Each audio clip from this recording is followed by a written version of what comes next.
Friends, we have a really interesting thing that has evolved in the IndyCar series. Michael Shank, Jim Meyer, their team here, I think has really been at the forefront of maximizing this. So we look at the race cars here at the Indy 500, and you've got giant sponsors, stickers on the side, right, from your team, SiriusXM, Pennzoil and the Penske cars, run down the list, PNC Bank, big branding. And that's important, very visible for fans. But the real secret that's emerged is what is the most important, most valuable location for sponsors during the broadcasts?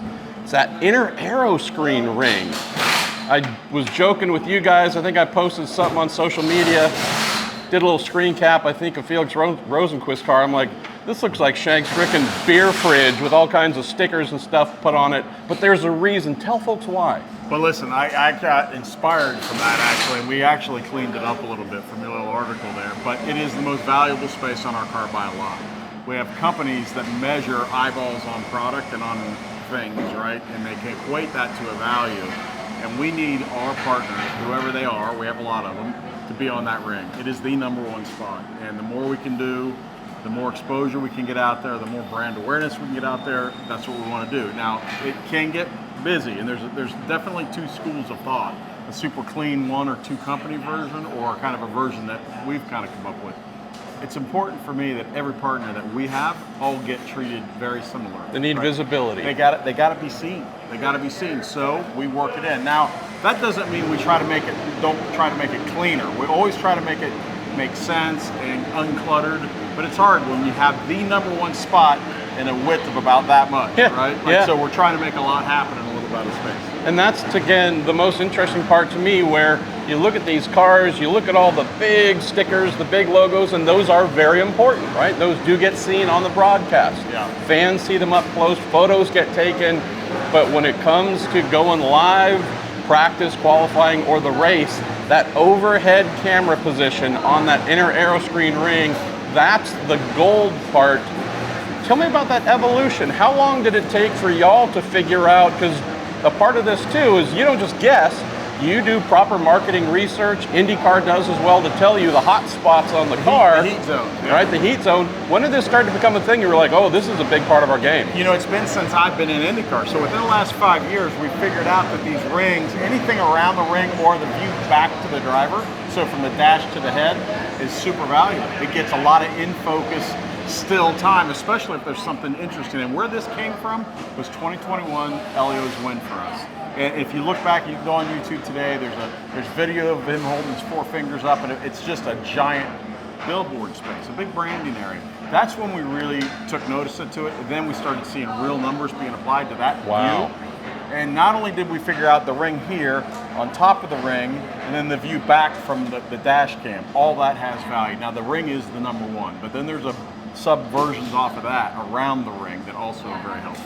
We're going to talk to your guy, Felix Rosenquist here, because one thing that goes in accordance with this and accompanies this is drivers' helmets. Yeah. Because not only does that camera look down and show that inner aero screen ring, you also see the top of the drivers' helmets, and that's commercial space for them to sell, depending on how you set up the contract with the driver. Some of them say, I want liberty to do that and sell that all on my own and make all the profits. Some teams say, we'll do a 50-50. Some teams will say, cool, but want to make sure that any sponsors you might bring on your helmet align or aren't misaligned with ours. So that's another aspect as well. So again, the top of the helmet has come to the forefront from 21 till now. And I have 2 of the guys that make the most money out of that drivers. I allow them to do some of that. Fro's a hustler. Fro and Elio are just dynamite at getting partners on board, and that's their spot.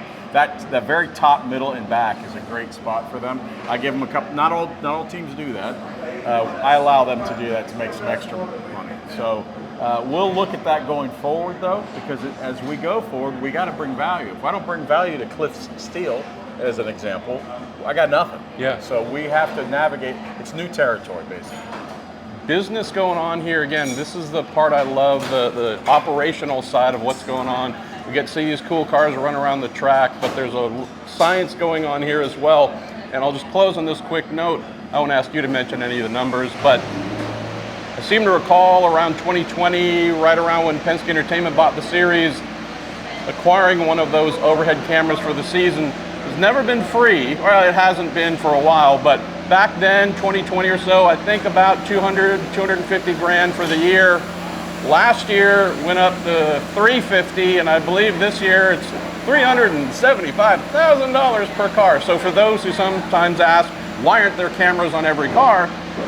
They're not free. Teams got to pay. So all these logos, partners, and sponsors, they help fund that. So that does turn on the ability for those sponsors to be seen. So it's almost a necessity, as you mentioned.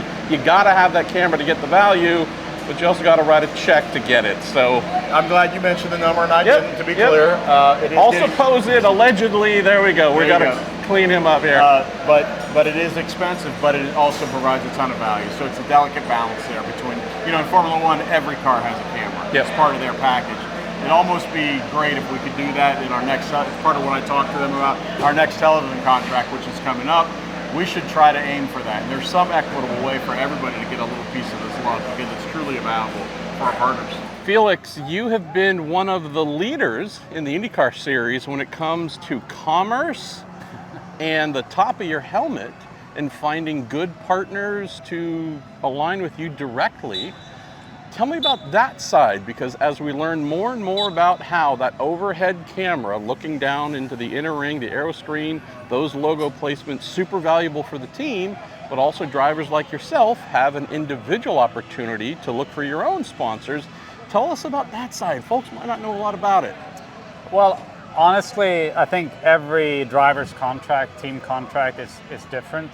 I have the luxury of kind of putting whatever I want on my helmet, and I've definitely taken advantage of that, because as you're saying, it's extra income as a driver. You gotta pay for all the beer and tacos you eat. Beer and tacos, and wedding rings and stuff. Well, there's that too. So yeah, I always kind of try to see that as my living money, and the rest you're supposed to put into boring growth portfolio or something. But tell me about that side though, because you're always talking to a number of different companies. You obviously have a really good international profile, so there's some who say we want to be on top of your helmet or on the sides or whatever. Again, folks might think that you're paid to drive, which you are. That's a primary form of income, but teams like yours and many others allow drivers to act as an individual and to seek business partners. So that's an area of development and growth for you, whether it's financially or relationship-wise. It's an ongoing thing. It is, and I think it's an important part for us drivers. When you look at a career, obviously you want to, even if the team sponsors are the ones that make racing possible, essentially, obviously you as a individual need to make those ties as well to, maybe the day you're not racing or the day you're, commentating or whatever. You want to grow those relationships on the side as well, because, let's be honest, when I turn maybe 40, 42, maybe I'm unemployed for the rest of my life. And no, but I think it's super important, and obviously, as I say, it's a luxury for me, my Shank Racing, and the whole part is fun as well. I really enjoy interacting with my partners, and I have a guy called Doug Barnett who's linked me up with at least the two you can see on the camera, with Camus and that guy, and it's always something to kind of fill out the weeks